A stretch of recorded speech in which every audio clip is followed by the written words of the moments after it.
Tiny houses being built in Madison. They're a way to solve Madison's homelessness issues. Tonight, City Council passed a zoning code change to allow those miniature abodes to sit permanently in parking lots. New at 10, the night team's Danica Lewis tells us more about the concept and how these tiny houses will work. Danica? Well, Eric, we've told you about these before. These are fully functioning homes complete with electrical hookups, a composting toilet, heat.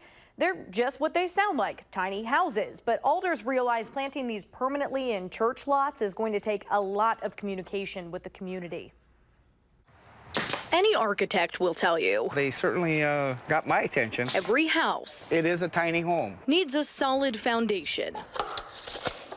You ask Keith Valaket, he'll say it takes time. Over 500 hours. And compassion. I wanted to find something that I can be part of a community that is good for society in the long run. Without a roof over their heads or hardwood at their feet. This thing is pretty well built. No places like home when you don't have one. You're going to sit in a library. You're going to sit at a coffee counter. It's always a public space.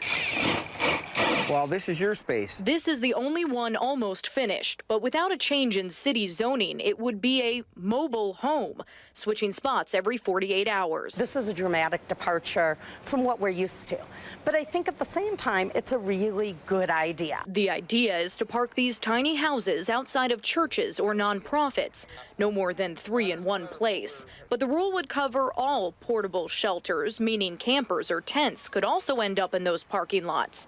Any organization that wants such a setup would need a permit from the Planning Commission. I would venture to say that it is much safer not only for people who are homeless, but also for the neighbors to have folks in a more supportive living environment. Making progress. Keith's friend is moving in. That's for sure. He hopes on Monday. Well, I'm going to do all I can to make it happen. I know that. So maybe a solid foundation is in the eye of the builder. I think it's a solution, you know. I hope we can build hundreds of these, if not thousands.